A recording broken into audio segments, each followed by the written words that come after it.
And we are live here in Question Activity Season 1, Episode 28 Woohoo. of the Top 20 Best Diesel Locomotives of All Time. And today in Yeah. this video, we're going to talk about the British Rail Class 66. And, All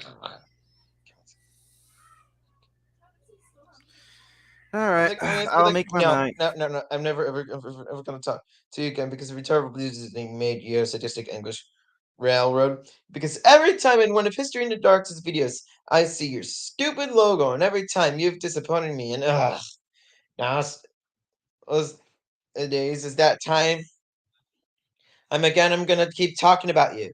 So, the British Rail Class 66. The Class 66 is a type of six-axle diesel electric freight locomotive developed in part from the Class 59 for use on the railways of the UK. Since its introduction, the class has been successful and has been sold to British and other European companies. In continental Europe, it is marketed as the EMD Class 66, aka JT42CWR.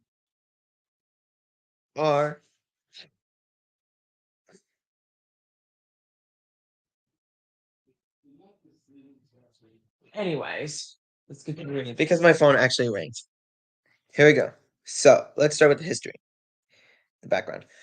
On the privatization of British Rail's freight operations in 1996, the Wisconsin Central Transportation Systems, under the control of Ed Burkhardt, bought a number of newly privatized rail freight companies: Transrail Freight, Mainline Freight, Load Haul, and later Rail Freight Distribution, and Rail Express Systems.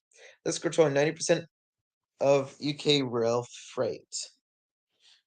After a public relations exercise involving the input of the general public, the company was named English and Welsh Scottish Railway, aka EWS for short. EWS inherited a fleet of 1,600 mainly diesel locomotives with an average of over 30 years. 300 have been cannibalized for spares, typical of the fleet. The 2,580 2,580 horsepower class versions needed a major overhaul every 7 years, costing £400,000,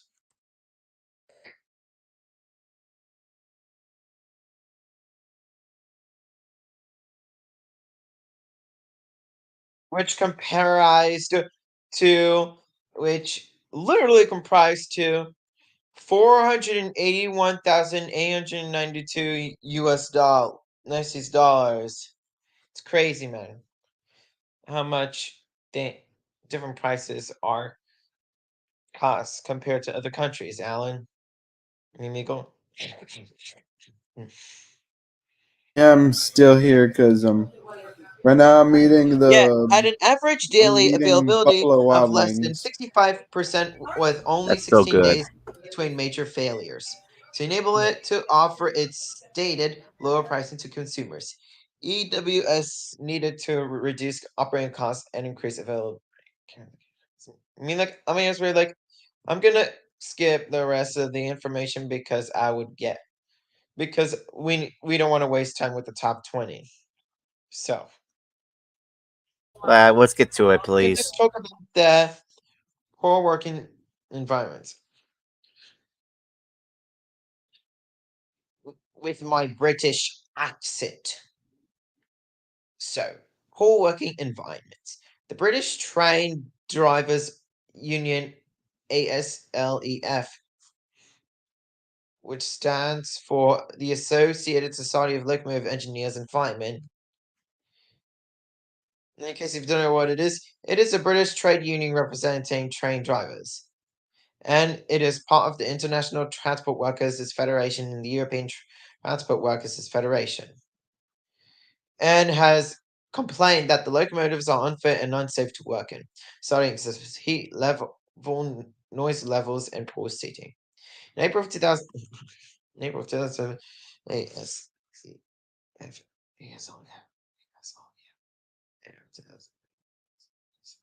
in April of 2007, ASLEF proposed a ban on their members driving the locomotives during the British Summer 2007 period. Keith Norman, ASLEF's General Secretary, described the class cabs as unhealthy, unsafe, and unsatisfactory. Research showed that in July 2006, when the weather had been extremely hot, the number of incidents where a driver had passed a signal at danger SPAD. And in case you don't know what SPAD means, it means to. So let me just explain to you. So it means a signal passed at danger SPAD, known in the United States as a stop signal overrun, and in Canada, passing a stop signal, is an event on a railway where a train passes a stop signal without authority,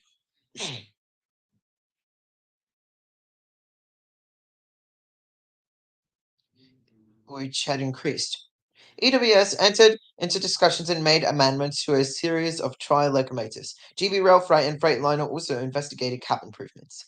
In June of 2007, progress on the issue had led ASLEF to withdraw its threat of industrial action.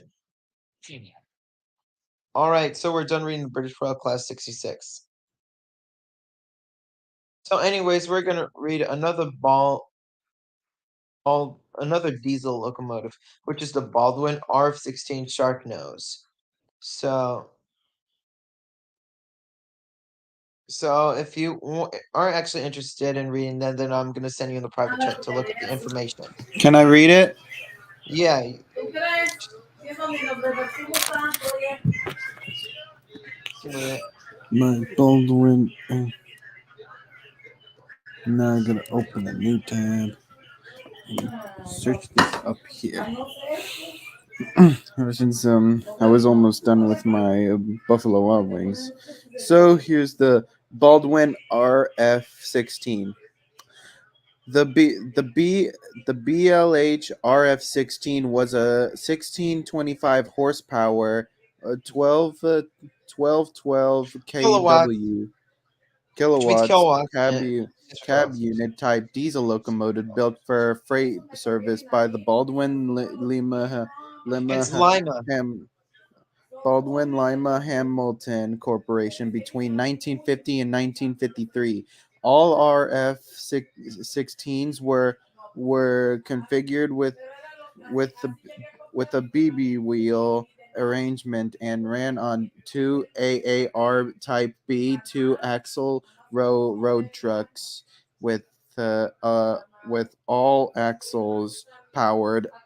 A total of 109 cab equipped A units were built, along with 51 cabless booster B units, for a total of 160 locomotives built, as was the case with most passenger locomotives of its day.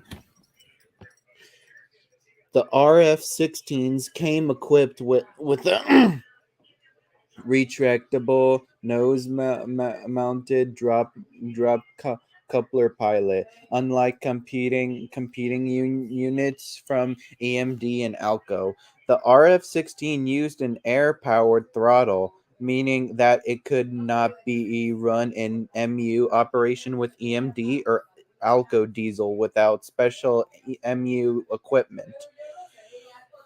In 1948, Baldwin began to apply a new shark nose body style to its cab unit diesel locomotives.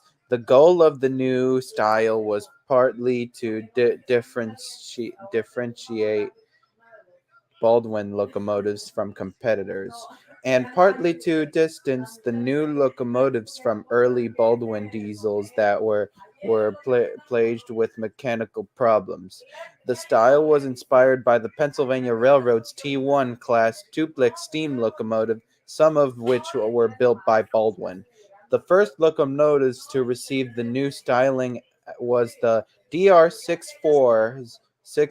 2000, when the RF-16s essentially de- debugged DR 444 1500 freight locomotive with a new prime mover was introduced in 1950. It was given the name Shark the new sh- it was given the new Shark nose styling.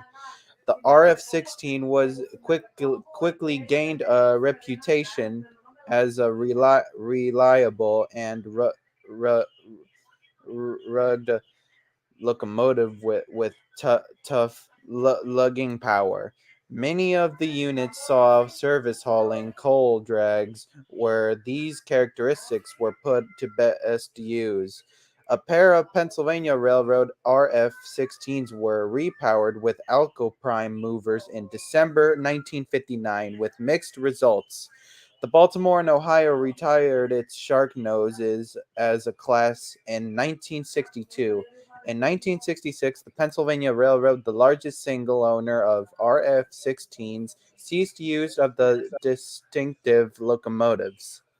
In 1967, the uh, the Monongahela Railway purchased 7A units and two cabless B units. The the last remaining units from the New York Central Sharknose fleet, and that's it. Or do I read Delaware and Mm, Hudson you can 1205 read the and Delaware Hudson. 1216? Wait, what? Yeah, you can read it.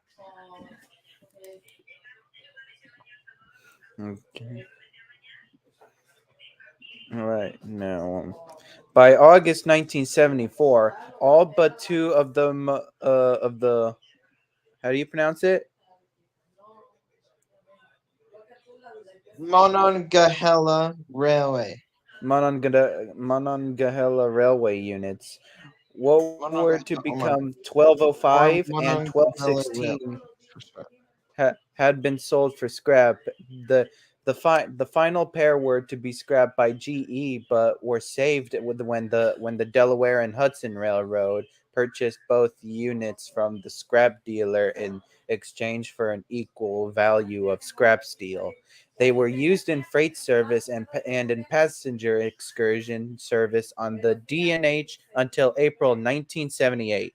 In April, they were purchased by Castelloli Corporation, a locomotive leasing firm.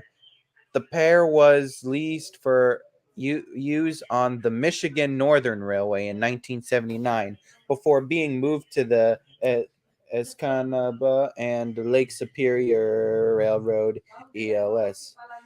The ENLS used 1216 number 1216 for a short time in mid 1979, and a photo exists of it operating near Turner, Michigan. It was used in freight service again in the fall of 1982, but its crankshaft broke not long after. Both number 1216 and number 1205 have been stored since that time on E&LS property in Escanaba and Wells, Michigan, eh, and accessible to the public. On January 10th, 2020, Trains magazine reported that the two surviving units will be going to a museum for preservation. But subsequent in 2021 reporting revealed that a full restoration was economically unfeasible at that time.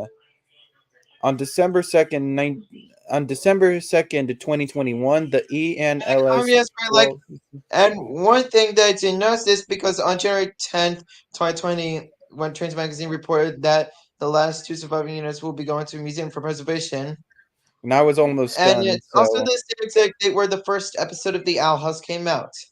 And but yeah, like subsequent 2021 reporting Escan- uh, it revealed that full Escanaba, restoration was Michigan, economically unfeasible at that time. to a Anyways, shop you can read that. the to a shop at the railroad's headquarters in Wells, Michigan, to free up space for a freight car cleaning at the Escanaba car shop. And that's all about the Baldwin RF-16. But anyways, Let's talk about another diesel locomotive, which is the British Rail Class 14.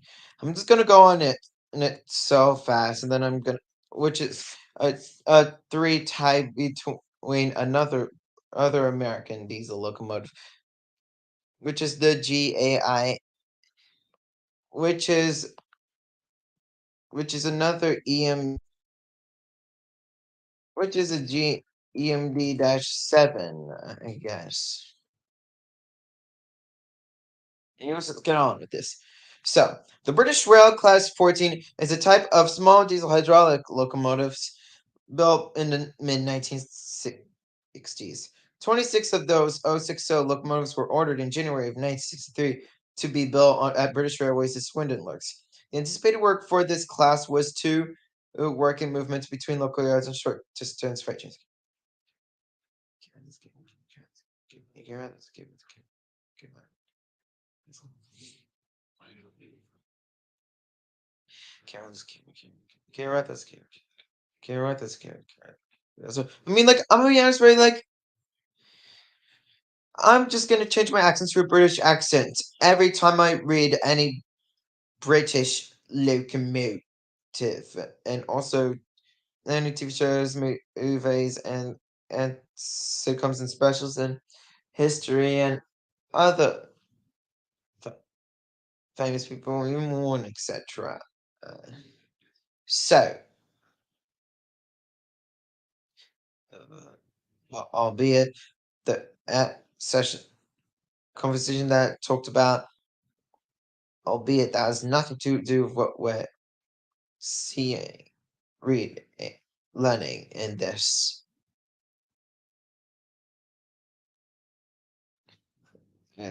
episode. So, the good all around visibility from the cab and dual controls also made them capable of being used for shunting switching, switching or shunting if you're Australian, Canadian, British, and American duties.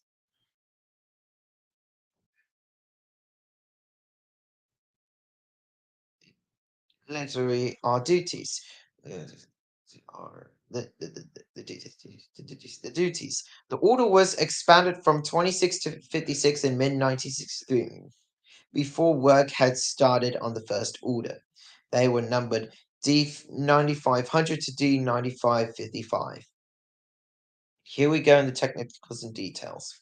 In July of 1964, the first of a class of 56 locomotives appeared from Swindon Works. These were later designed as TOPS or TOPS for short, Class 14 by British Railways.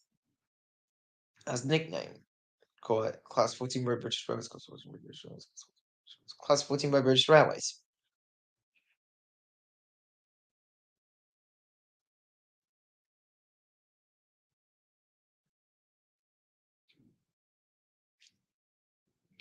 Now known as teddy bears by enthusiasts, following a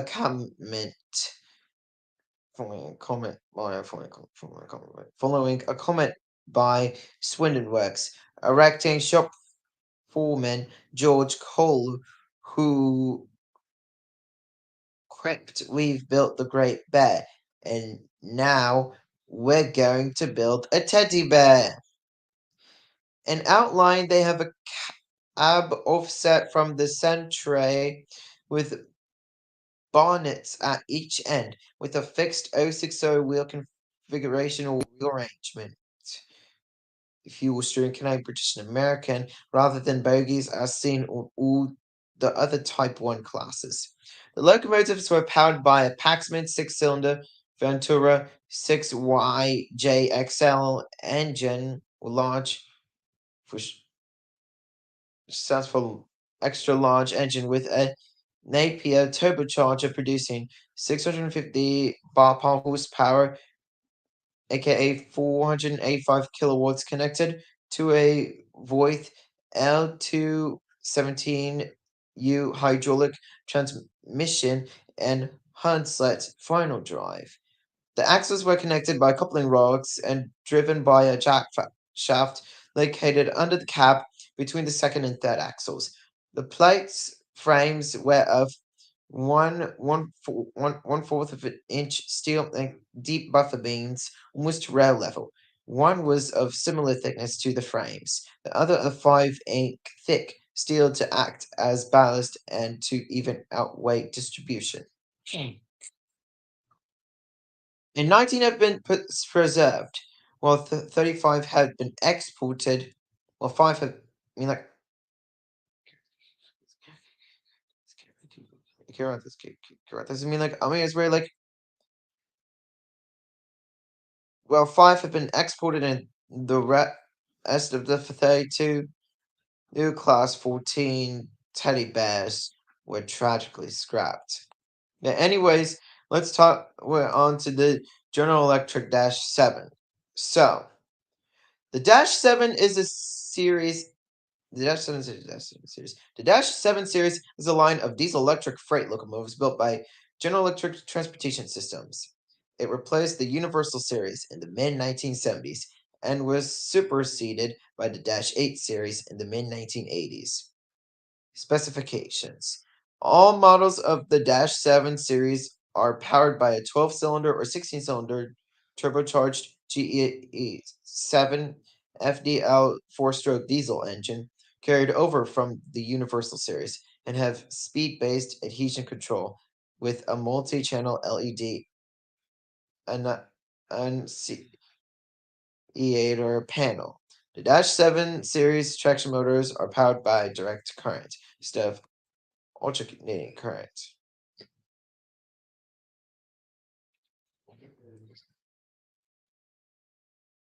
Nowadays, their dispositions are retired from service, some in service with regional and short line railroads too.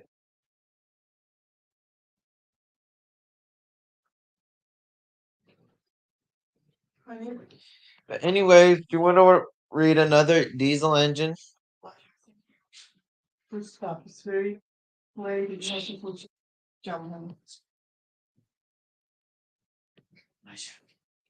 But someone's in the comments. And also, Shane O said that my top 6 diesel engines on my list are the S1, W1 FP7, U30B, and 44 tonner NDS 1000. Novice, the ones we should talk about are most are the RS1, S1W, and the 44 tonner. Well, that may be coming soon, but I'll get to that later. Anyways, I'm gonna read another EMD locomotive, which is the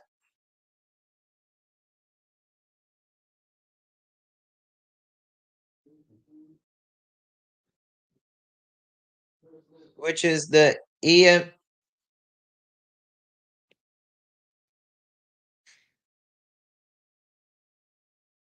which is one of the Doodlebug locomotives.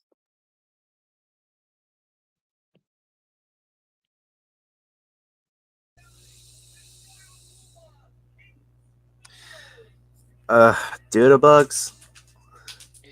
Are they diesel locomotives? Yeah, I think. I mean, kinda. Well, I would consider it an honorable mention.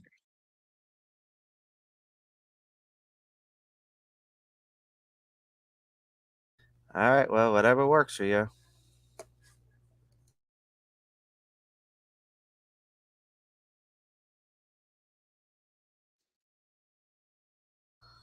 Up.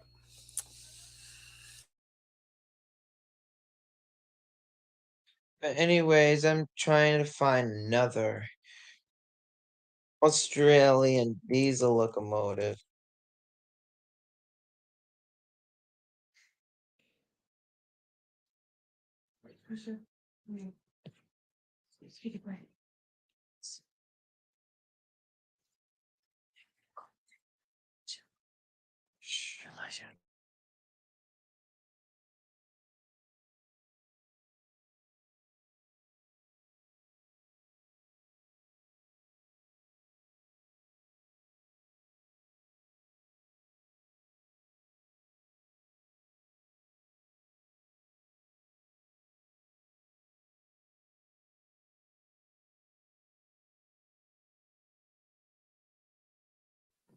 But anyways, I'm gonna find another Australian glass locomotive. Gonna try finding a more successful, oh,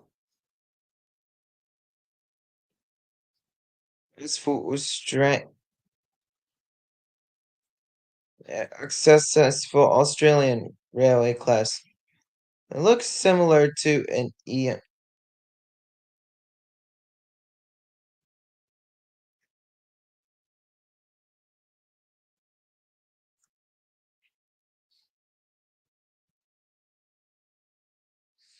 That looks similar.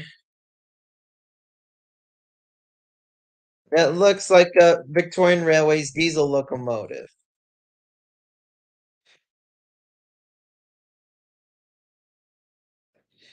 That's Karen.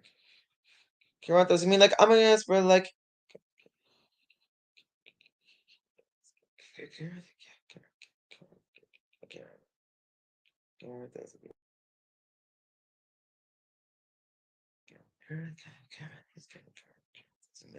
I mean, like, I can't write this. I can't write this. I mean, like, I'm gonna ask for like. So I found the Victorian Railways S class, the diesel locomotive. And ethically, not to be confused with the S class steam locomotives, which are 462 Pacifics, but we're talking about the S class diesel electric locomotives.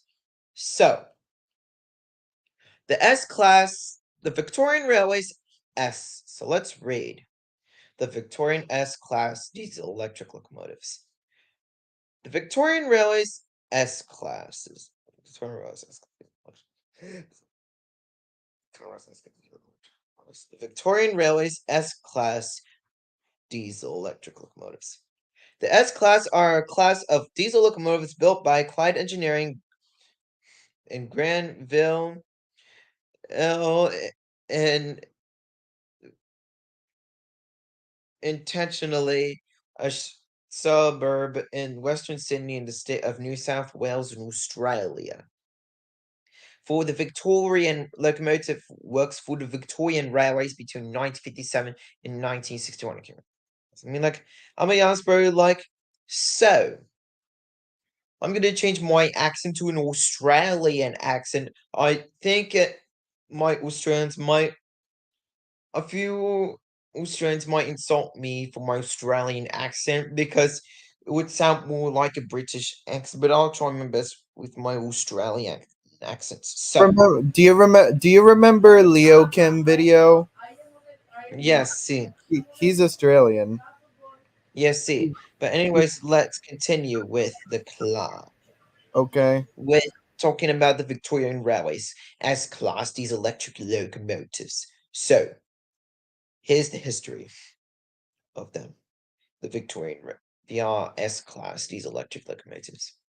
The S class was based on the electromotive diesel F7 design and were very similar to the GM12 class, then being built by Clyde Engineering for the Commonwealth Railways. They were mechanically similar to the 1952 built double-ended B class. The first order of 10 locomotives were progressively delivered between August 1957 and February of 1958. The first four took the names and numbers of the recently scrapped S-class steam locomotives, with all being named after prominent Victorians. An additional 8 locomotives were ordered for use on the new East Standard Gauge line and delivered between November 1960 and December 1961. The class were initially used on express passenger trains such as the Intercapital Daylight, Southern Aurora, Spirit Progress, and the Overland, but were also used on fast trains. On the board gauge, they often operated in pairs, while on the standard gauge, they usually ran solo. Second hoistler's cab was provided at the number 2 end, but was only used around depots or to haul empty carriages short distances. February of 1969, two were destroyed in the Violet Town Railway disaster and were deemed uneconomical to repair. and tragically scrapped.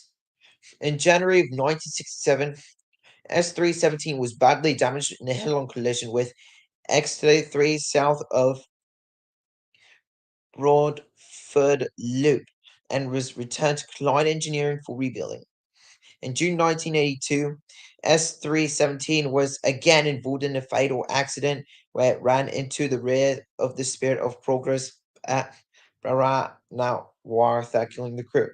As more modern locomotives were introduced, those on the standard gauge moved to the broad gauge. Examples would periodically appear on the standard gauge. When the G class engines entered service, railways declared that no more S class engines would undergo major overhauls.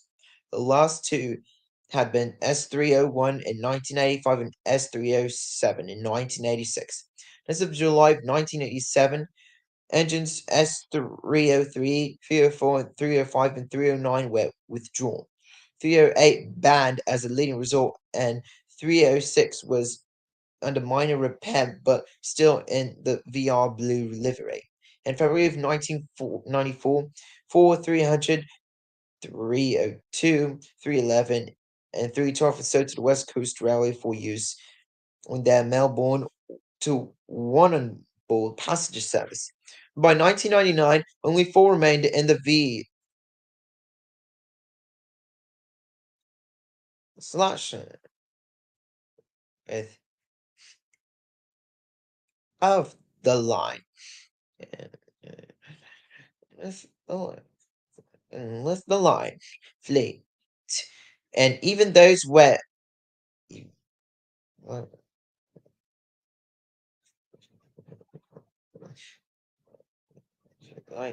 the line, I need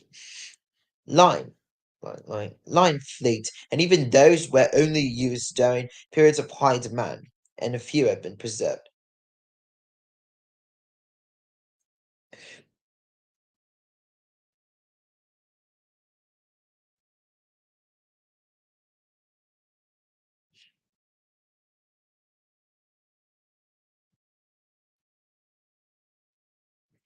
Privatization brought an upturn in the class's fortunes, with some overhauled and as of May 2014, they remain in service with CFCL Australian, Pacific National, and Southern Short Haul Railroad. In 2019, S300 and S311 were purchased privately from CFCLA. S311 was purchased from its private owner by SSR in mid 2020 and was promptly returned to service, still on standard gauge operating primarily in New South Wales. So four in service, six upper service, six four. So four in service. Like, I as well like so four on.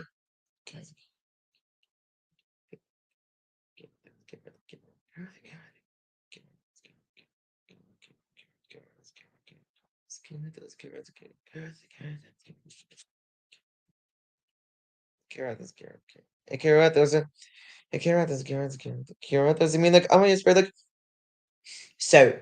The dispositions are four are still in service, four are preserved, four of them are stored in the rest of the other six diesel engines were tragically scrapped. But anyways,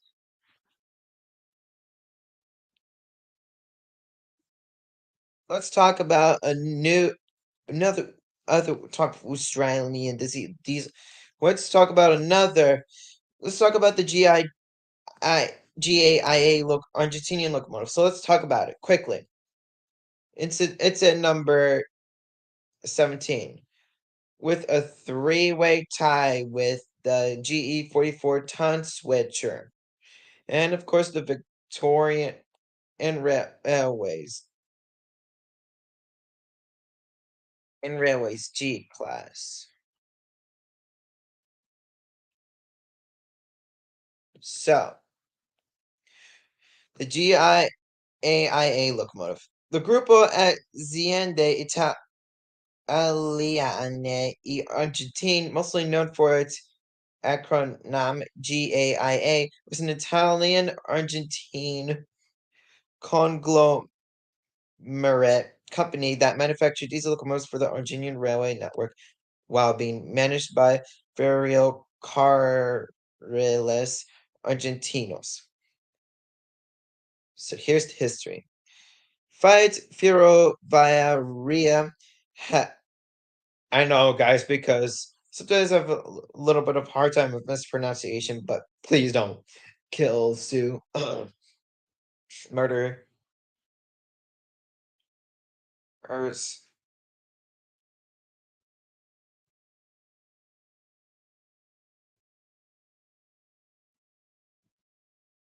murder, shoot, kill, murder, or sue me, or just turn me into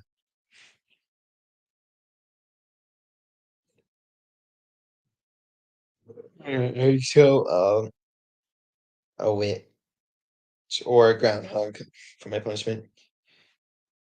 But they had been, but all right. So here's what where we are. Oh yeah, so they had been commissioned to build a total of 280 diesel engines to power the same quantity of locomotives that Argentine company FADEL, which stands for Fabrica Argentina de Locomotoras,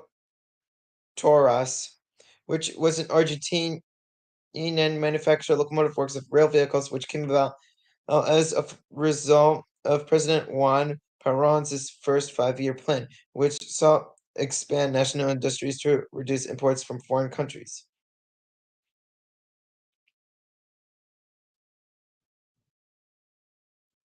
Was planning to build, with 80 engines already arrived to Argentina.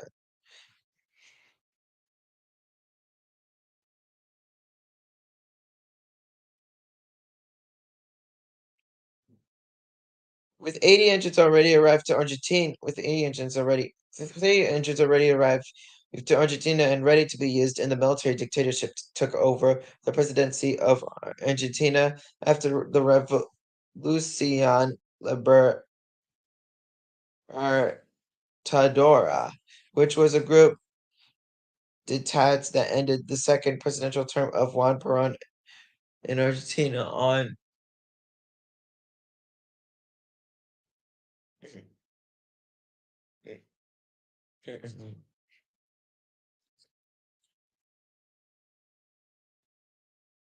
September 16th of 1955. But anyways,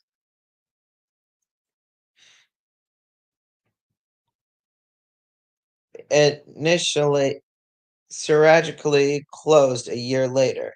So theatrically closed a year later, so the project could not be carried out.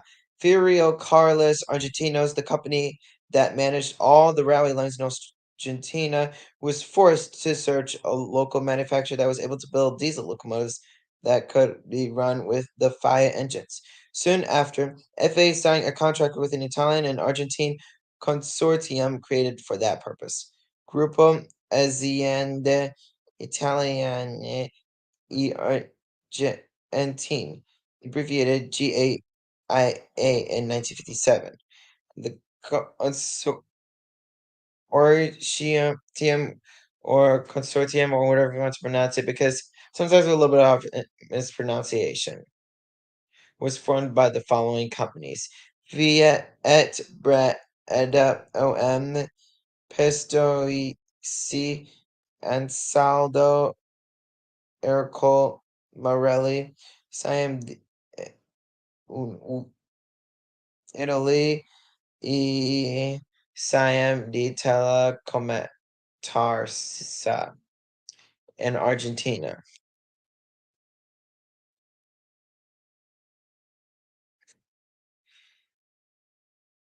So their first one was in 1962, and they still run to this very single day. But anyways, let's talk about the Victorian Railways G class. So,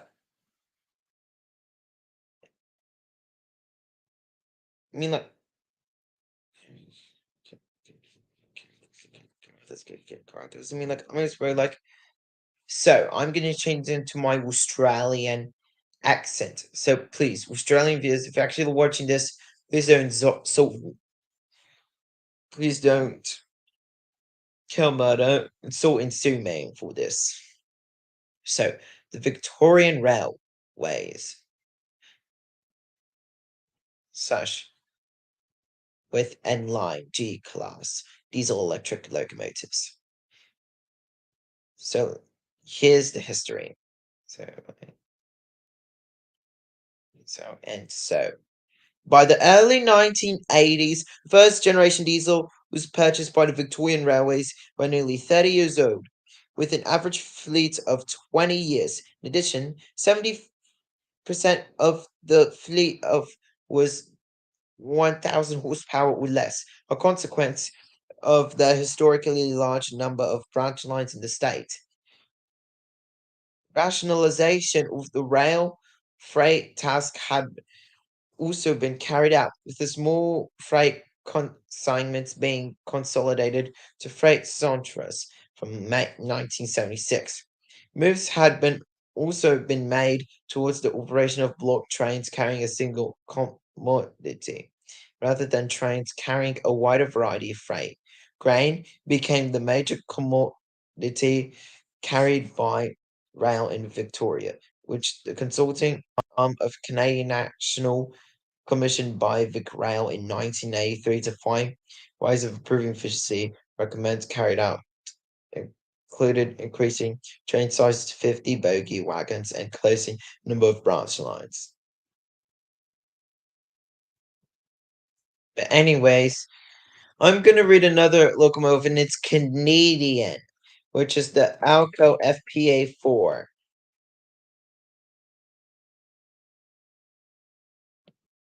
Which is the Alco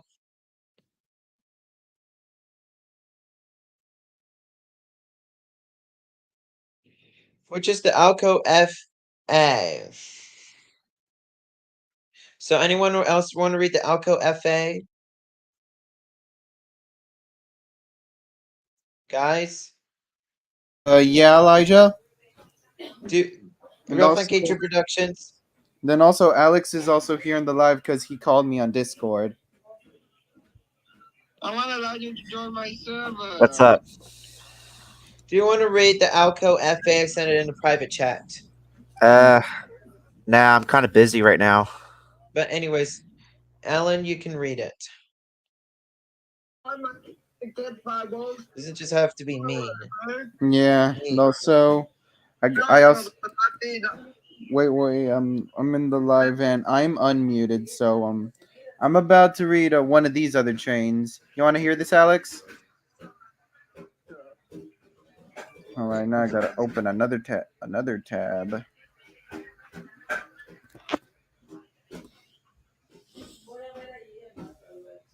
Okay. Wait. It still says that it's still the Baldwin RF16. I think that's the one I already read. I sent you the other link, which is the Alco FA. Oh, the Alco FA. Maybe I gotta open another tab for this. I gotta open another tab and close the old tab. All right, there's the Alco FA. Oh, it looks like one of them that used to be on the Long Island Railroad, which is the image. So, the Alco FA was a family of BB diesel locomotives designed to haul freight trains. The locomotives were built by a partnership of Alco and General Electric in Schenectady, New York, between January 1946 and May 1959. Designed by General Electric's Ray Pattern, along with their Alco PA cousins. They were built of a cab unit design, both cab equipped lead A unit, FA, and cabless booster B unit, FB models were built. A dual passenger freight version of the FPA FPB was also offered. It was equipped with a steam generator for heating passenger cars. Alco's designation of F marks these locomotives as beginning geared primarily for freight use, whereas the P designation of the PA sets indicates that they were geared for higher speeds and passenger use. However, beyond this, their design was largely similar. Aside from the PA/PBs, both being larger A1A, A1A types with an even more striking nose with an even more striking nose, and many railroads used FA and PA locomotives for both freight service and passenger service.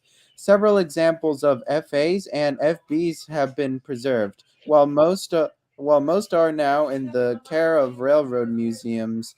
A few remain in operational status on such lines as the Koya, Cuyahoga Valley Scenic Railroad, Grand Canyon Railway, and the Napa Valley Wine Train.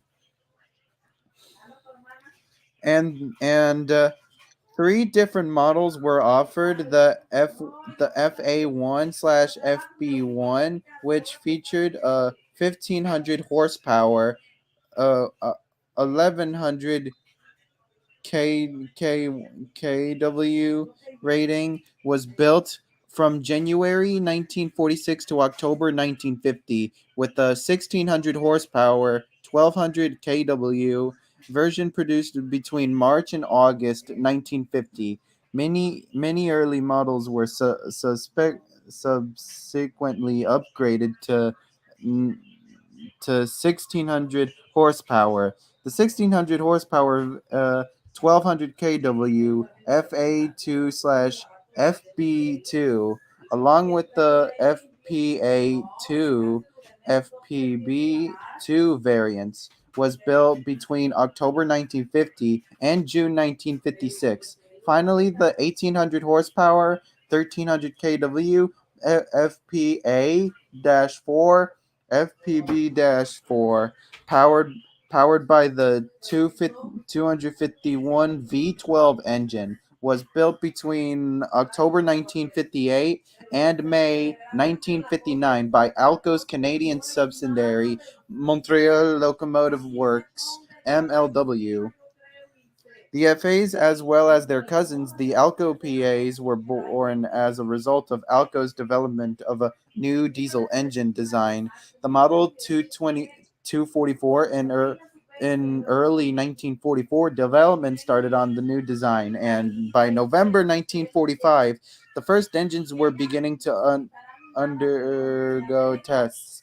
Th- this usually short testing sequence was brought about by the decision of Alco's senior management that the engine and an associated line of road locomotives had to be introduced no later than the end of 1946. In preparation for this deadline, by January 1946, the first four locomotives with the 244 engines had been built. Two FA-1s and an FB1 were painted in Alco demonstrator colors and were released for road tests for a month and a half on the Delaware and Hudson Railway. A strike at Alco delayed production beyond the first four units, and the three demonstrator units began working on the Gulf Mobile and Ohio Railroad in mid February 1946. The demonstrators were returned to Schenectady when the remainder of the order began delivery in May 1946. The GM&O order was completely in April 1947 for a total of 80 units. Before the end of this production run, Alco upgraded the generators and traction motors in the locomotives, with the first of these models entering service in February 1947 for the New York Central. In 1950, the Montreal Locomotive Works on an affiliate of Alco began production of FAs as well. In the fall of 1950, an upgraded model, the FA2, was launched. This model featured an uprated Model 244 engine with an output of 1600 horsepower. Additionally, the car body was lengthened, making possible the addition of a steam generator in the A unit to allow for use in passenger service. Models equipped as such were designated the FPA2 slash FPB2. The first FA2s were delivered in October 1950 to the Baltimore to the Baltimore to the whoa, Alex. Oh, to the Baltimore and Ohio and the Erie. By this time, however, the cab unit had fallen out of favor. Alex, I'm almost done reading this. I was joking about with you. Oh, so by this time, however, the cab unit had fallen out of favor due to the greater versatility of road switchers, and U.S. production of the FA line ended in 1956, with Canadian production ending in 1959. From the 1970s until 1999, the Long Island Railroad used 20 FA units converted into power packs. The traction motors were removed and original prime movers replaced with 600 horsepower 450 kW engines slash generators solely for supplying head end power (HEP). The engineer's control stand was left intact, allowing the engines to be used in push pull service with other locomotives which usually lacked HEP. By the late 1990s and early 2000s, the railroad began retiring the Alcos in favor of new bi-level cab cars and locomotives with HEP installed. Yeah. All right, Elijah, is this it? Well, that's it. That's all. But anyways, we finished part 17, so now we're on to part 16. With the with the with the we're gonna do the RS1 switchers. So we're gonna go really quickly into this. Gonna go. No- So the Alco RS1 was a four-axle diesel locomotive built by Alco and General Electric between 1941 and 1953, and the American Locomotive Company, aka Alco for short, in Schenectady, New York, and the Montreal Locomotive Works in Montreal, Quebec. From 1953 to 1960. Alco's subsidiary Montreal Locomotive Works built an additional three RS1s in 1954. The model has the distinction of having the longest production run of any diesel locomotive for the North American market. The RS1 was in production for 19 years from the first unit, Rock Island, number 748, in March of 1941, to the last until National Railways of Mexico, number 5663, in March of 1960. So, anyways,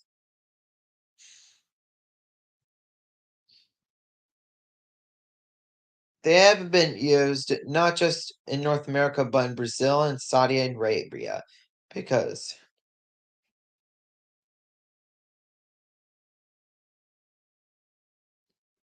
anyways, let's see if I could talk about another British railway diesel, a successful one,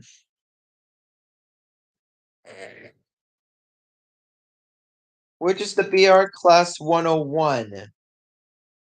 So, the British Rail Class 101 and one, but I mean, look, I'm gonna be honest, bro. Like, I'm just gonna change to my British accent because I'm talking about British railway steam, diesel electric locomotives, and no, locomotives, and no British steamers and British locomotives, and also TV shows, movies, sitcoms, and specials, and history, and other etc. Ugh, I'm just sick of tired of British railways and the other stuff mentioned earlier, which ironically has nothing to do with what we're doing. But anyways, let's talk about the British Rail Class 101.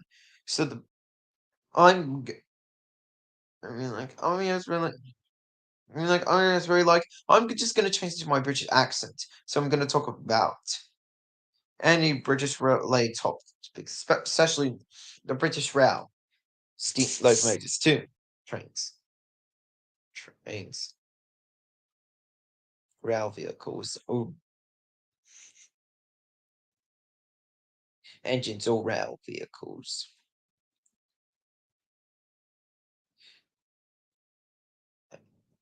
So, the British Rail classes 101 and 102, these are mechanical multiple units, were built by Metro Camal at Locomotive Works at the Washwood Heath in Birmingham, England, not to be confused with Birmingham, Alabama, in the United States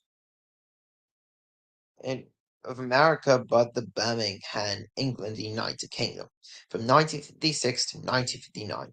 The following construction of a series of prototype units. These classes provided to be some of the most successful and longest lived of BR's first generation of DMUs, second in longevity only to the Class 121, with the final 5 units being withdrawn on December Christmas Eve, December 24th, 2003, which was the last and final season of the Thomas and Friends Ghislaine era, was season 7, which was which the classic series style has disappeared. The oldest set was by then just over 47 years old.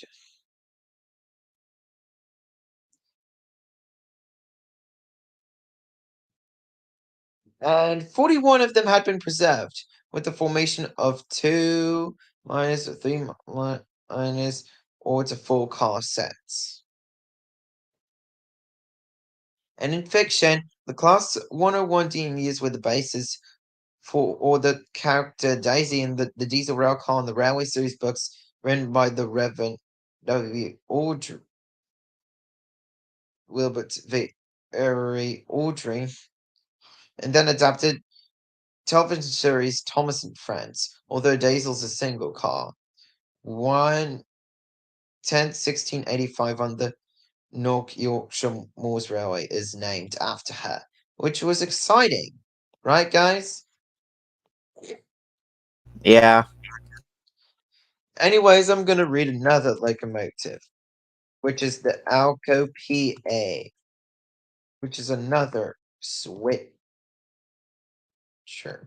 the Alco PA. So, the Alco PA was a family of A1A-A1A, which is also known as a Coco wheel arrangement. These locomotives built to haul passenger trains. The locomotives were built in Schenectady, New York, and the American Locomotive Company, aka ALCO for short, in Schenectady, New York, Schenectady, New York, in the United States of America, by partnership with the American Locomotive Company, aka ALCO for short, and General Electric, aka GE for short, between June of 1946 to and December of 1953. Designed by General Electric's Ray Payton. General Electric's Ray Payton. General Electric's Ray Payton, along with their Alco FA cousins. They were a cab unit design, both cab equipped lead A unit PA and capless booster B unit PB models were built, while externally the PB models were slightly shorter than the PA model. They shared many of the same characteristics, both aesthetically and mechanically. However, they are not reliable as the F and E and the DL109 units, these electric locomotives. Alco's designation of P indicates that were geared for higher speeds and passenger use. whereas the F design marks these locomotives as being geared primarily for freight use. However, beyond this, their design was largely similar, aside from the PA/PBs as both being larger A1A-A1A, aka Coco type arrangement. These electric locomotives with an even more striking nose. And many railroads used PA and FA locomotives for both freight and passenger service, aka dual service locomotives for short. Although the majority of the PAs and PBs have been scrapped, 6 examples have survived. 5 PAs are now preserved in rail museums, while a converted PB still remains in service as a power car, which is kind of sad because it would be nice if there were actually a lot of them had been preserved. And they're tracked over for 51,000 pounds, too. And had a top speed of 117 miles an hour, which was pretty impressive. Now imagine a lot of them are preserved and they could have been in. Then a lot of them could have been in excursions by then. Do you agree, guys? Yeah. Yeah.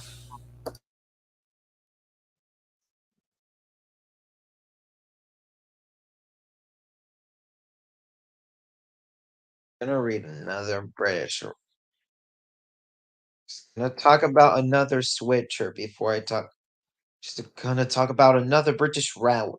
Just trying to like, oh yes, we're like, I'm just changing into my British accent again because I'm gonna talk about another British British diesel locomotive.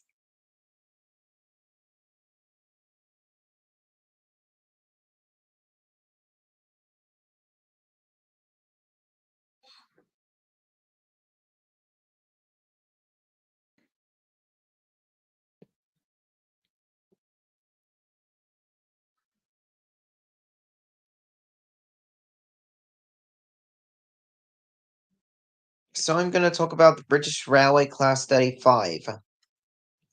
Oh, So the British Rail Class 35 diesel Hyman hydraulic electric locomotives. The British Rail Class 35 is a class of mixed traffic BB, aka Bobo, diesel locomotives with hydraulic transmission. Because of their Mechhydro design hydraulic transmission units, the locomotives became known as Heimex. They were numbered D7000 to D7100. The class was developed for the western region of British Railways, which had opted for lightweight locomotives with hydraulic transmission. When allocated funds under the British Railways Modernisation Plan of 1955, 101 of the class were built between 1961 and 1964. When it became apparent that there was a requirement for medium power diesel hydraulic design for both secondary passenger work and freight dues,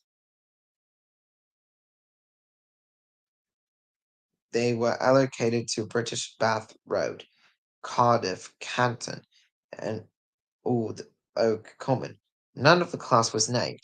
Withdrawal from service began in 1971 and was completely by 1975. The early withdrawal was caused primarily by BR classifying the hydraulic transmission as non-standard. Anyways, I'm going to read the accidents and incidents. So, on July 13th, 1969, locomotive number D74, D748, D7048 was involved was involved in an accident at Spetchley, Warwickshire. And then on December 15th, 1971, a Cardiff to Portsmouth Harbour train hauled by D7013 collided with Southern Region 4CIG electrical automobile unit number 7303 on the high level section of Portsmouth and South Sea Station, Hampshire. 16 passengers and railway staff were injured. Accident report notes that the locomotive suffered a badly bent buffer and other cab end damage, as well as minor underframe distortion. D-7013 was withdrawn from service on New Year's Day, on New Year's Day, January 1st, 1972. And then, so let's read the preservation. So, for locomotive, the preservation of the BR Class 35 diesel hydraulic like electric locomotives. 4 locomotives of this class have been preserved. Number D-7017 at the West Somers Railway, and also number D-7018 also at the West Somers Railway. And D-17 and D-7018 have been fully restored to working order since withdrawal. D-7018 was returned to service in June of 2013 following an extensive overhaul. And as of June 2022, D-7018 was stabled at Willerton Railway Station. And then on May 9th, 2009, D-7017 successfully hauled a 350-ton test train on the WSR after a 4-year overhaul. Both locomotives are painted in yellow green with yellow warning panels. D-7029, the Severn Valley Railway. D-7 number D number D-7029 at the Severn Valley Railway. Number D-7029 is still undergoing a major restoration or refurbishment, whatever you want to call it. Whatever you want to call it. To running condition. And then in 2005, it moved from Old Oak Common Shed in West London to the Severn Valley Rally for further work. And D-70 and number D-70 and number D-7076 also survived. And then in fiction, it was made by it was used for the character. It was used for or it was the aces in aces aces the real and life and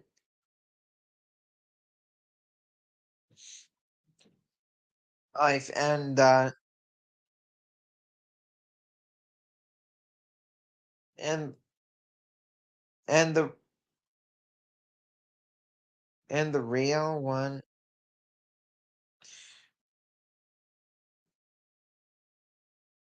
and was the actual really real life and basis for and the inspiration for Bad Bad, which is a character from Thomas, which is a Thomas and Friends and the Railway series character. Right, guys? You've heard of Bear from Thomas and Friends? Yeah, I remember Bear. Yeah. But anyways, I'm gonna read another diesel switcher, which is the SW1 and a 44-ton switcher. I'm gonna get to these quick.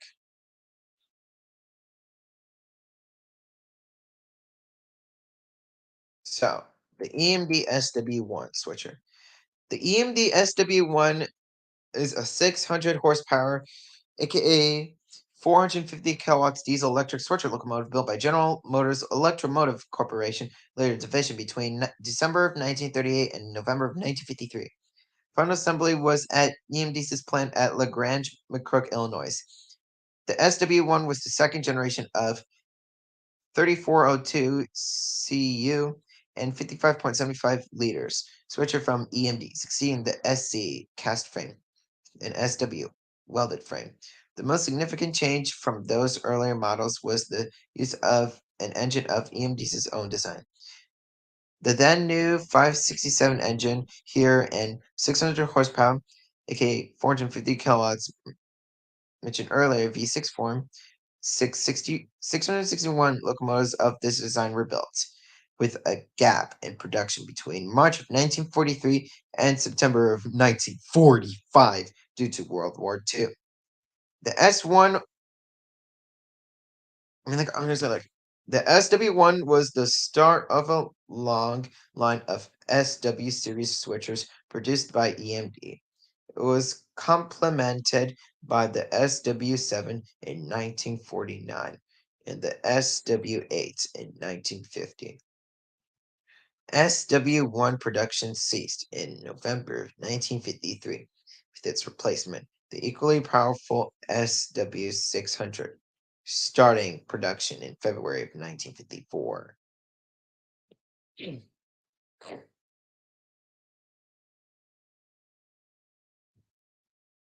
So,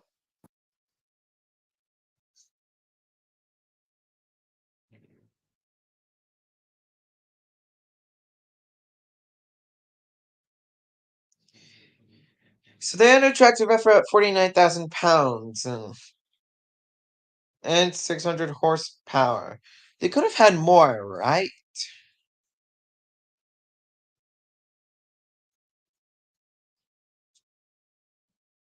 Yeah.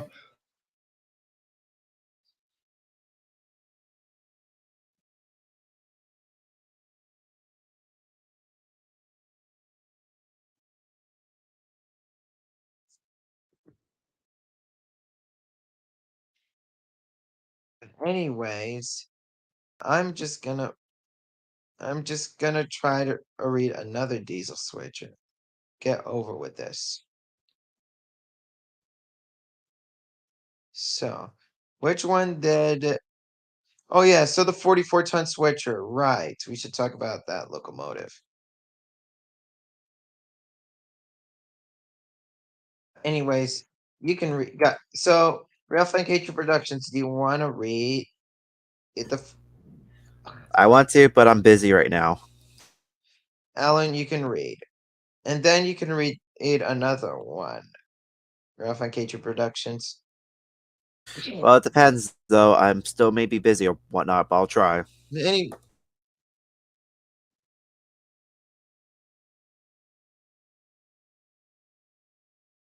you can read it. I sent it to you.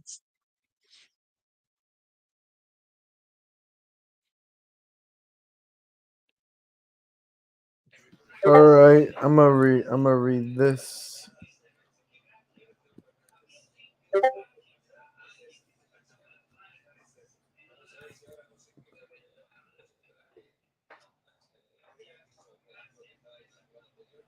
All right.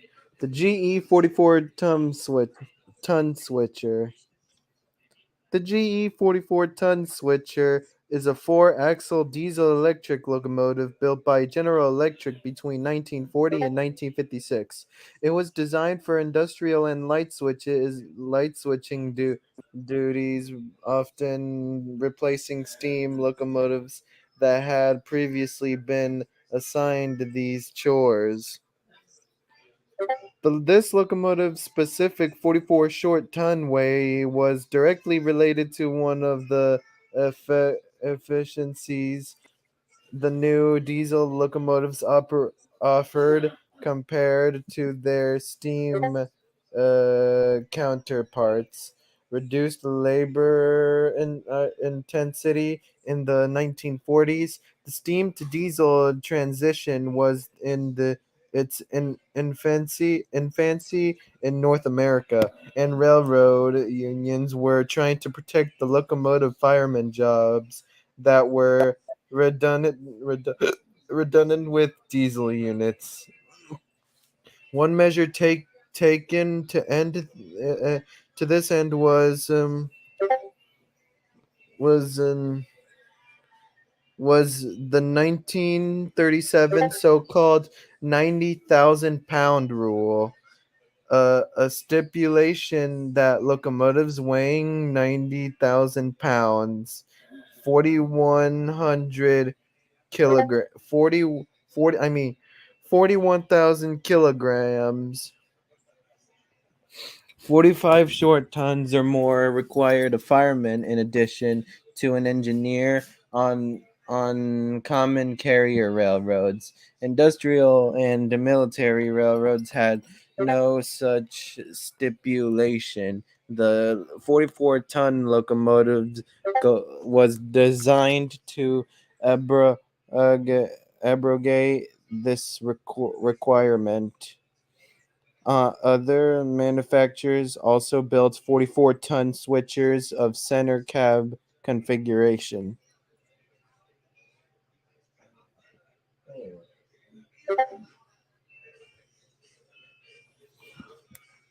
GE built 276 of this locomotive for U.S. railroads and industrial concerns.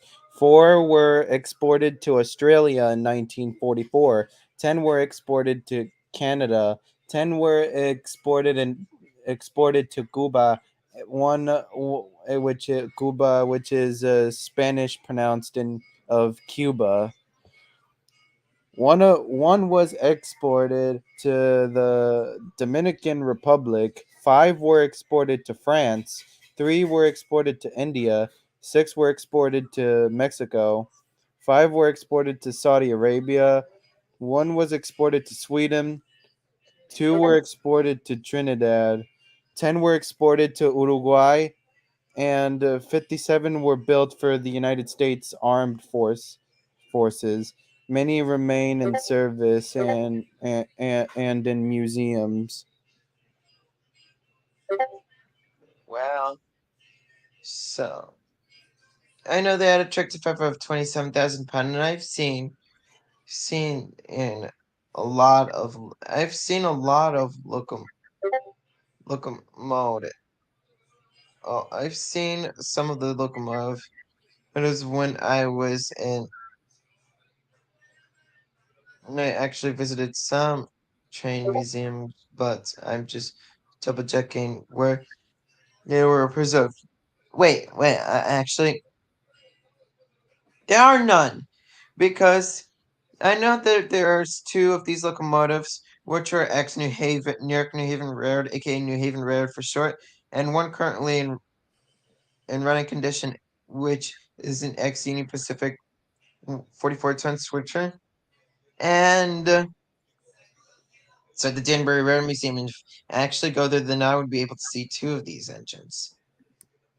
Mhm. Then Yeah, and that's it. also the Arcade and Attico Railroad because it's a little far too, but I would love to see one of these days. I would see the Then ones at the Danbury Railroad Museum soon, one of these days. even if you And invite one of me there, right? and with Cameron too. Since Cameron also likes trains.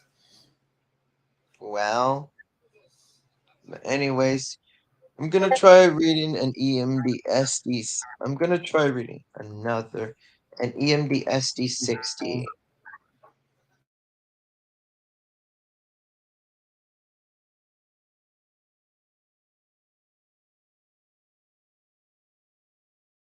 Maybe the EMD FL9 I would read. So, I'm gonna read the EMD FL. Do you want to read the EMD FL9 Ralph and K Productions? No, thanks. You can read it if you want. So, Alan, you read it.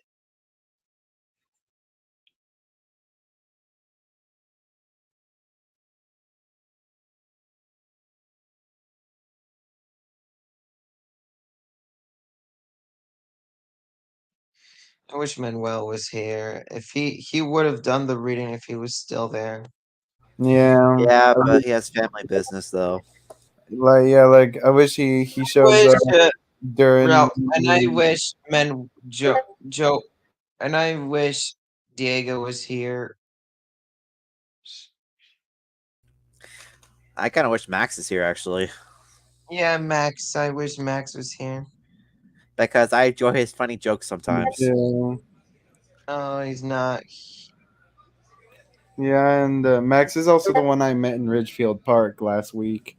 Also, then also he also sometimes joins these live streams, and also what's the next thing we're reading is the SD60.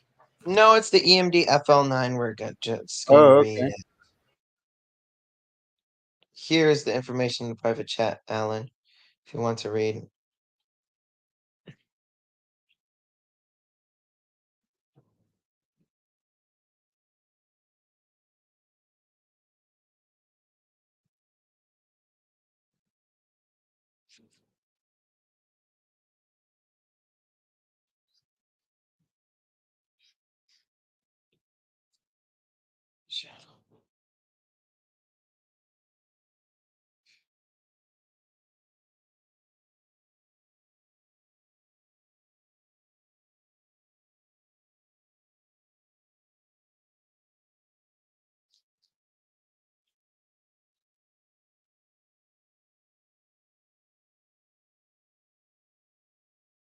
Did you find it, Alan? Wait, find what? Oh, the link Yeah, you send with the. Can I read the FL9? yeah. You can read the FL9, my brother. I want to read the FL9.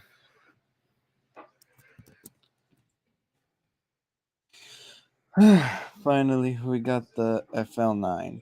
So, the EMD FL9 New Haven Class EDER5 is a model of electro diesel locomotive capable of operating either as a traditional diesel electric locomotive or as an electric locomotive powered from a third rail. 60 units were built between October 1956 and November 1960 by General Motors Electromotive Division for the New York, New Haven, and Hartford Railroad.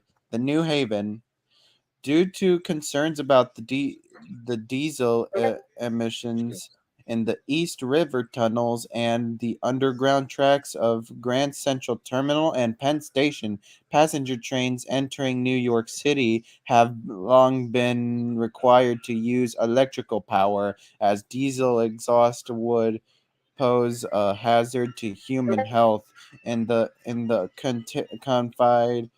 confined underground spaces.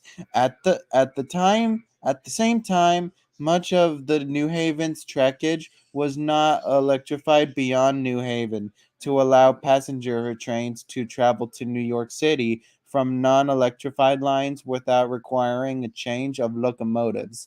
The New Haven Railroad purchased a class of locomotive that could switch between diesel and electric power on the fly.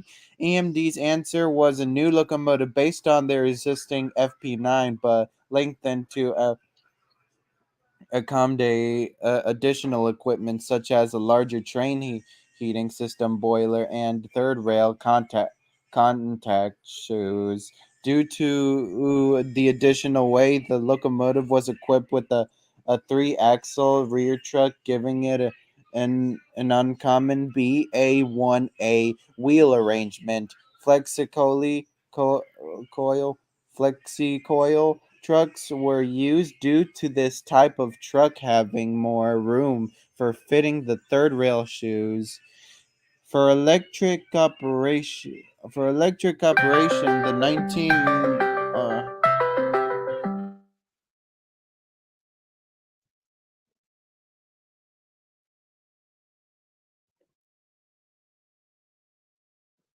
What?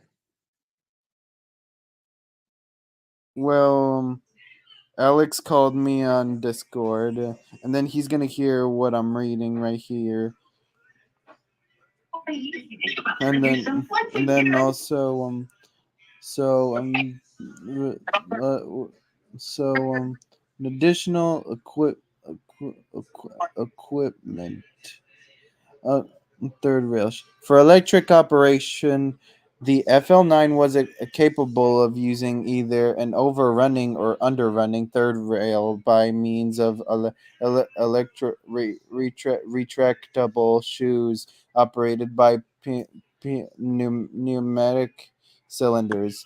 The first 30 locomotives also had a small DC pantograph for use within New York City's Grand Central Terminal, where long gaps exist in the third rail because of the complex trackage that includes numerous railroad switches for operation into the Pennsylvania Railroad's Pennsylvania Station to FL9 used the Long Island Railroad's third rail system. The electrical supply available from the third rail, 660 VDC, was identical to the requirements of diesel electric traction motors, enabling a fairly easy conversion to a dual power locomotive. A DC electric compressor provided air for the brake system until the diesel engine was started. Two batches of FL9s were built, and an intentional 30, including the original test units 2000 and 2001, originally built with a blue Blumberg front truck, but later upgraded following testing from October 1956 through November 1957 with the older 1750 1750 horsepower, 30 1305 kW V16 EMD 5677C engine, and an additional 30 between June and November 1960 with the newer 1800 horsepower 1342 kW V16 EMD 567D1 engine. All units were painted in the bright McGenie's scheme of red, orange, black, and white, and the Herbert Matter designed NH logo. FL9s were intentionally fitted with the Hancock air whistle, a trademark of New Haven units of this time, instead of the standard air horns on diesel locomotives.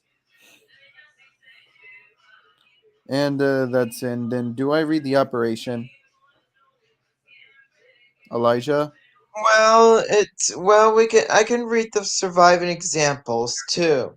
Okay. So, several FL9s exist today. Donate to several museums and railways. All Amtrak units were purchased by the Morristown and Erie Railway, New Jersey, but many were scrapped or cannibalized for parts.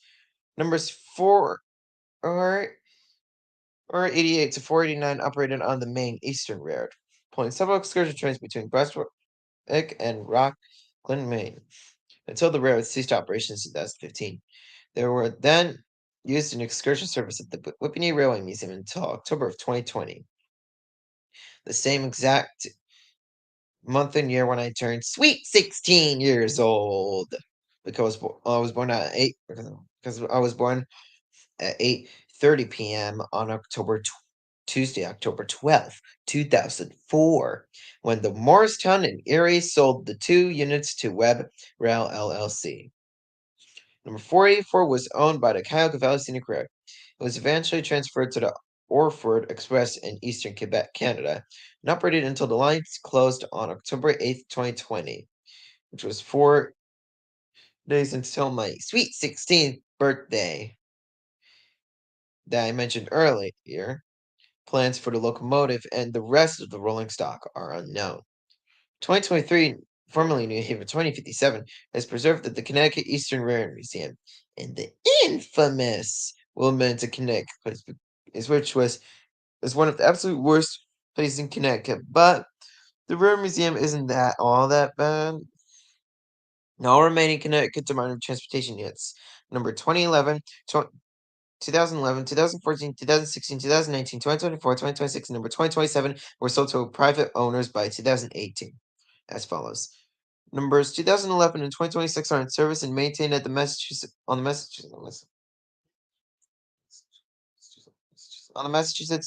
Coastal Railroad such of the um, of the Cape of, of the Cape Cod Central Railroad in Massachusetts.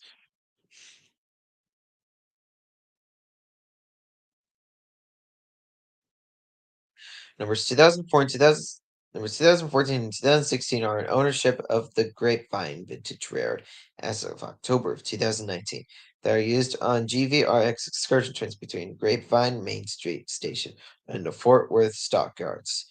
2019, formerly in New Haven, number 2049, is in ownership of the Railroad Museum of New England. It was in operation at the Streamliner Spencer the Streamliners suspension, the Streamliners suspension, the Streamliners at Spencer event in North Carolina from May 29, 2014 to June 1st, 2014. It is now used to pull RMNE's Northern Lights Limited holiday train on the Naugatuck Railroad during the winter season. Number 2024 is in ownership of the Web Rail LLC, WEBX. Number 2027 is now owned by the Boston Surface Road and is planned to operate in commuter service over the Providence and Worcester Railroad between the or Chester or whatever you want to pronounce it, because sometimes a little bit of a mispronunciation. But please don't kill, murder, assault, and sue me, just like Pacific Northwest from Gravity Falls. Railroad. Okay, what was I? So, railroad between the railroad's namesake cities in Rhode Island and Massachusetts. The Railroad Museum of New England currently has two FL9s awaiting restoration. The oldest surviving FL9, New Haven number 2005, currently renumbered as New Haven number 2002, as well as the very last EMD-F unit ever built, New Haven number 2059, current painted in Metro North livery as Metro North number 2033. Two FL9s, numbers 2006 and number 2013, are preserved at the Danbury Railroad Museum. Number 2006 wears the New Haven livery, while 2013 wears New York Central livery, despite the NYC never owning any FL9s. And imagine, which is kind of a shame, because imagine if they actually owned one, then they could have at least saved it, used it.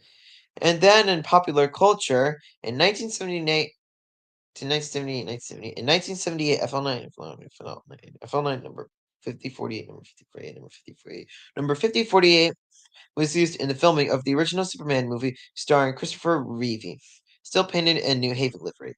The unit was depicted pulling a commuter train past the entrance to Lex Luthor's hideout during the villain's introduction ceremony.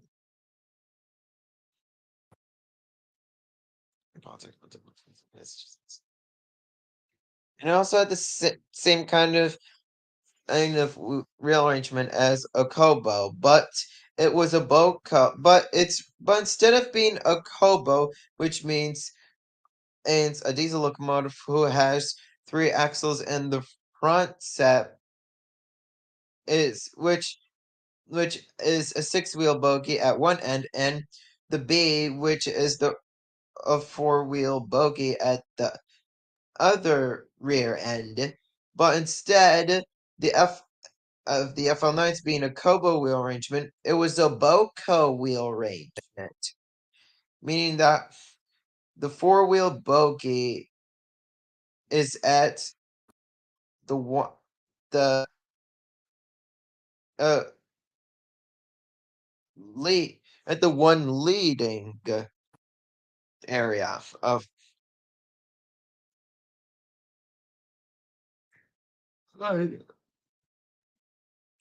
one leading frame, and then one lead end, while the six-wheel bogie at one end the leaded to the other trailing end. And so,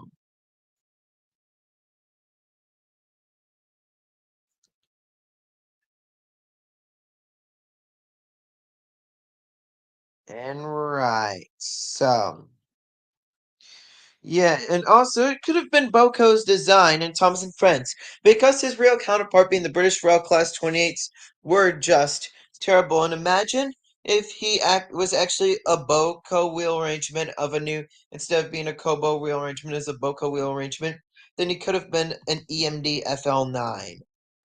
And he could have been the first American diesel locomotive in Thomas, right?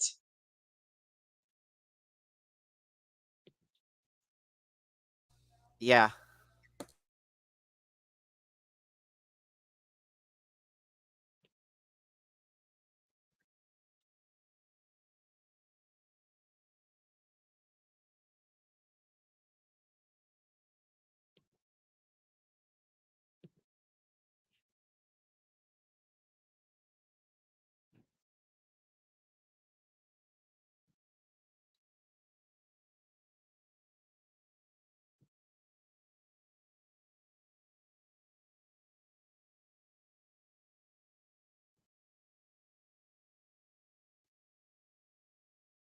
And also, I'm gonna try reading another EMD locomotive, which is the EMD, or another British,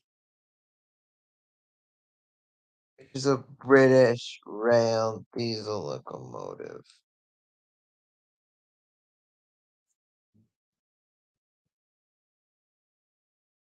Which, all right, so the British Rail Class 47. So, is anyone in the mood to read the Class 47,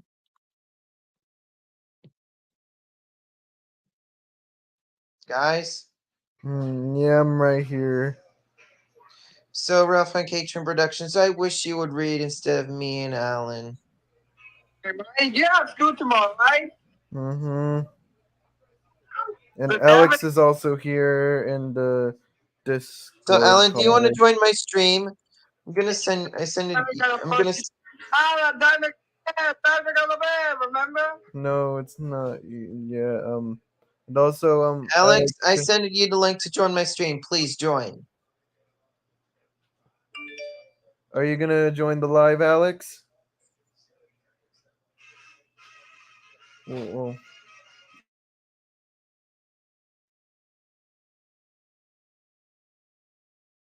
the group chat. What he said.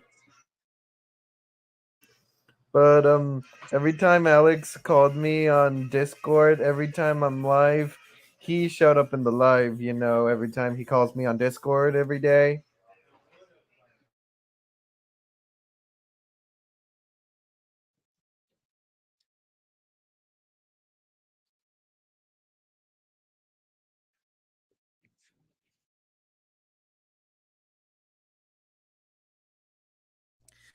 All right, I'll read it.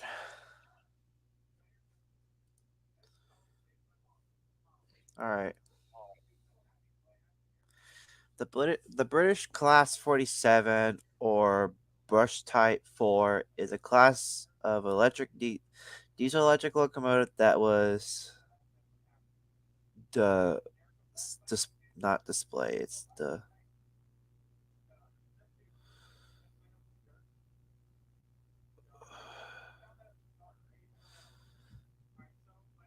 oh inch that was introduced in 1960s by Brush Terry.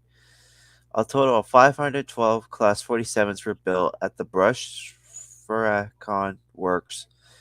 And guys, are you guys there? Yes, I'm here. All right. All right, let's see. Where were we? Oh, yeah. So, in Lagerberta.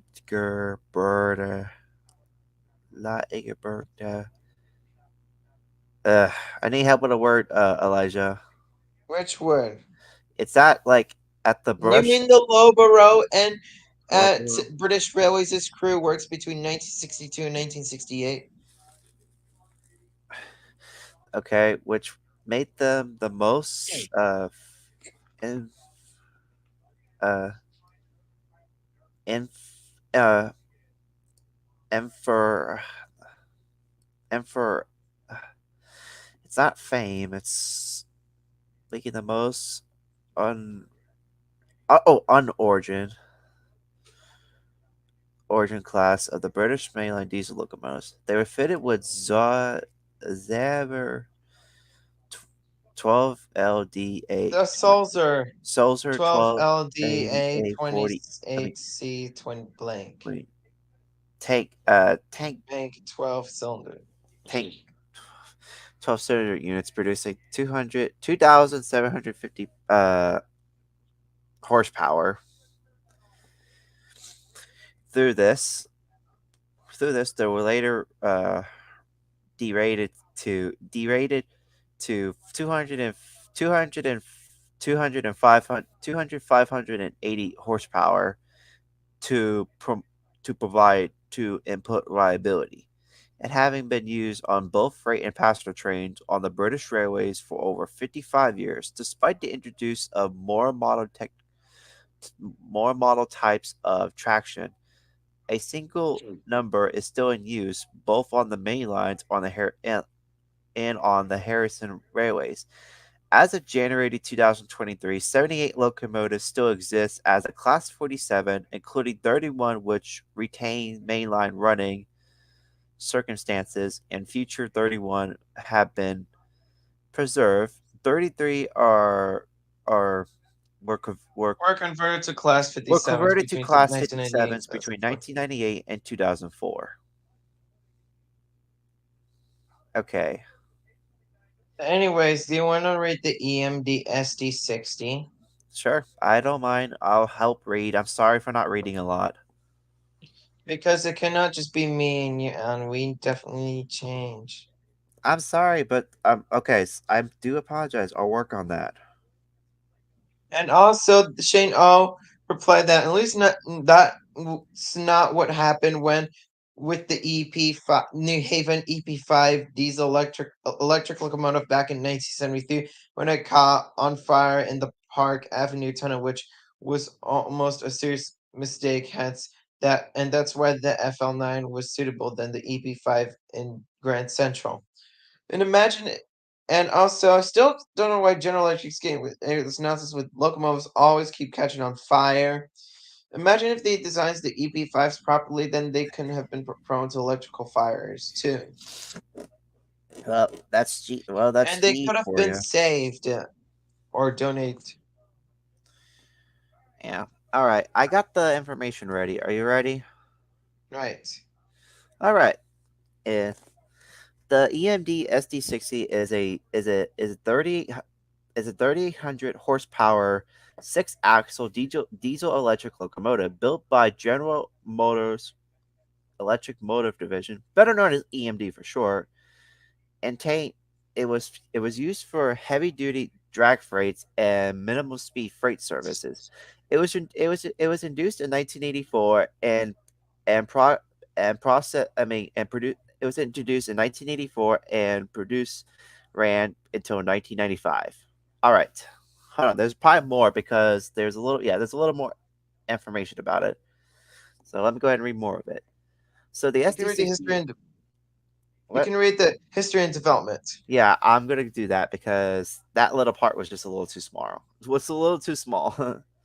Okay, the SD60 is easily identical to the SD50 essentially, but had a different prime mover, a new 600 kilogram EMD 710 G3A, and a computer control electric system.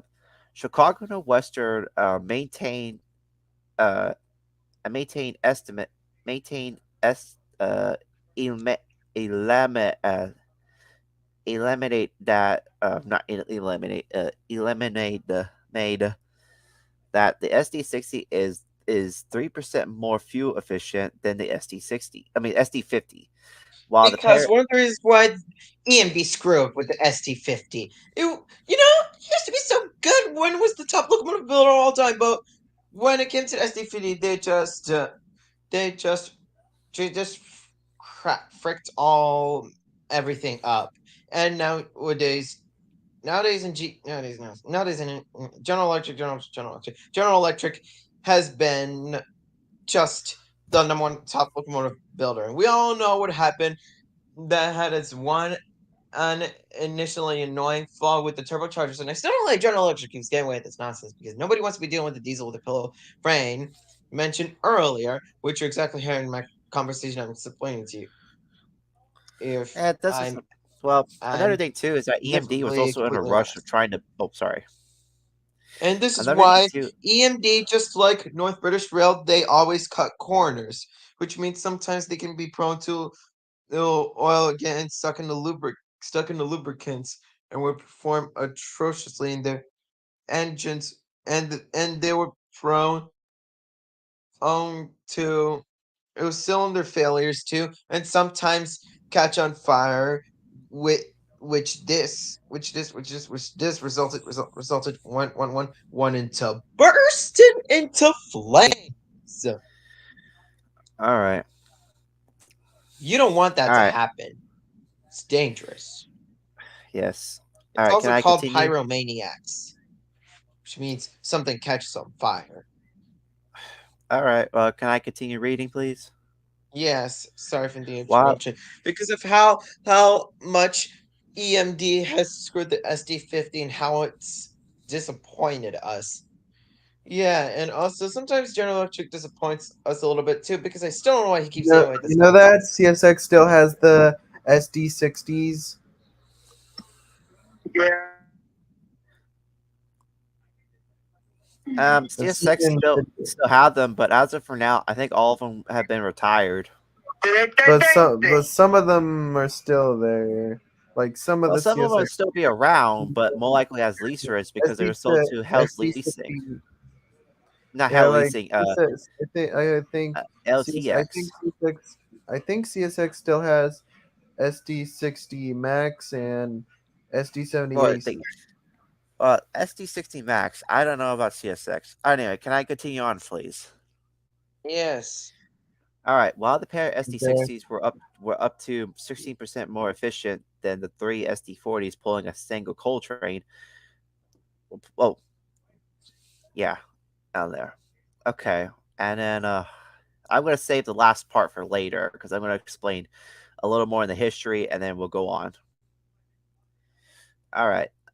Okay. There are several variations of the SD60 that were built, which would include the regular SD60, which is the standard cab one,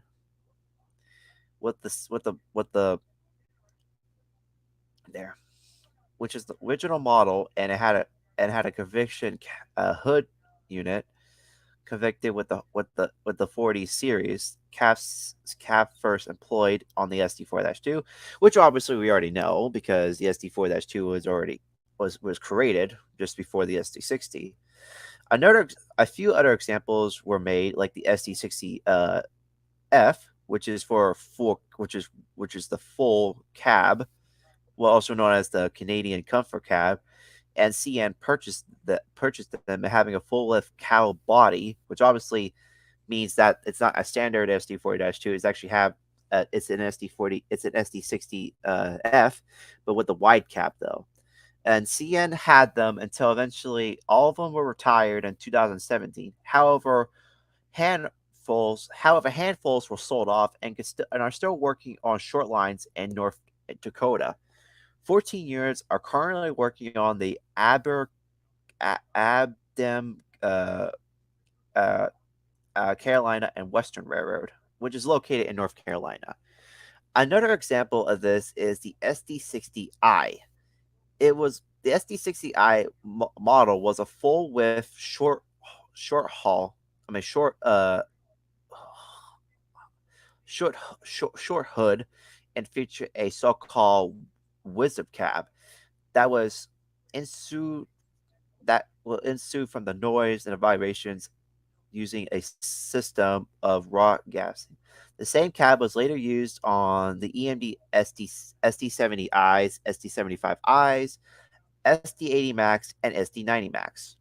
Only Conrail ordered these locomotives, and after 1999, all of them were split between Norfolk Southern and CSX.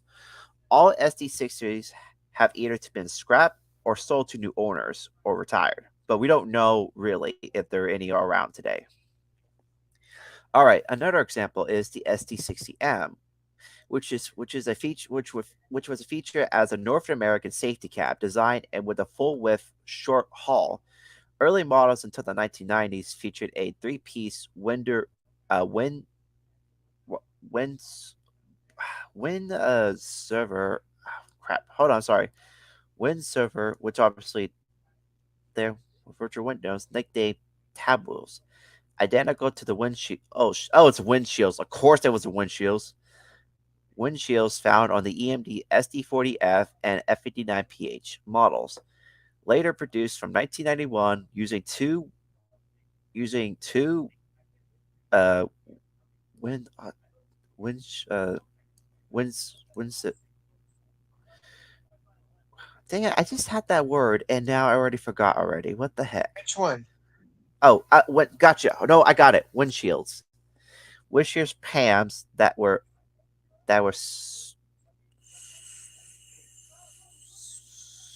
shifted shifted back and have somehow shorter noses, tech, tech, Techners on the sides. Purchasers of the model, including Conrail, Union Pacific, Burlington Northern, and the Soo Line Railroad. Conrail order Conrail orders were split between the Norfolk Southern and CSX back in 1999, and all Norfolk Southern and CSX ST60Ms were either have been scrapped, sold to new owners, or retire. Another is like there's also another example closer to the XT60M, which is called the SD60 Mac. The SD60 Mac was similar to the SD60M, but equipped with were equipped with Allen current traction motors. Although four demonstrations of the SD60 were built on the Burlington Northern, proving proving the the reliability of the EMD A series traction systems. All sub orders were for the SD70 Mac. So basically, the SD60 Mac was only basically an experiment, pretty much. And while the Burlington order did purchase them, I think all of them were probably rebuilt. Either that they're all rebuilt into the SD70 Mac later on, but I'm not really sure. All right, and the final example is the SD60E. The SD60E is a custom rebuild of a standard cab SD60 for Norfolk Southern, created at the Junior shops, with the prohibiting being delivered in 2010, and minors of producing taking place between 2013 and 2017. The SD16E was dedicate a new Norfolk Southern design wide cab nose with increasing crash protectiveness, new technology, and upgrading the engine to 4,000 horsepower with the 710 GE standard. Norfolk Southern bought additional SD60s from the house leasing, especially for the SD60E program, with the arms eventually rebuilding with building in total of 240 ST60s. However, the project was later terminated after 100. Well, originally NS was going to make 240. However, the project was terminated after 105 had been completed, and Norfolk Southern remaining unrebuilt ones. The remaining of the unrebuilt ones were eventually sold for scrap. Were either sold to different railroads or scrapped in 2019. However, in May 2021, Norfolk Southern regeared SD60s numbers 734 and 735 to go 90 miles an hour and designed the locomotive for the railroad's office office car special train, which is obviously their OCS train because they replaced the F locomotives that were on it, which I don't get why, but I'm not going to argue with that. And so far, none has been preserved because they haven't reached their retirement yet. I'm thinking probably soon, but I don't know. Anyway, I think that's it. You guys still there? Because I did talk for a while. Well, we're still there, and I think, yeah. So I think, guys, this is gonna be a part one of the top 20 best diesel locomotives at time. Maybe I think we're at fifth, fifth, 15. So we're gonna continue the next 15. But Yeah. anyways, thank you guys for watching this live stream of Crushing Activities with only three of us. Hopefully, we'll get to see actually four of us because Wait, did we already yeah. say all the 20 diesel locomotives? No, we only Well, did we're like gonna finish five. the rest of the 15. I'm gonna make a separate part, which is part two. And if we actually And finish hope. part two, if we get more with Manuel, then we would be able to join. So, Okay. Well, we'll see guys, if thank you Manuel so much joins, for but watching don't this forget he's on live vacation stream. too. So that's all, folks, and That's peace. God all, bless you all. folks. See you later, guys.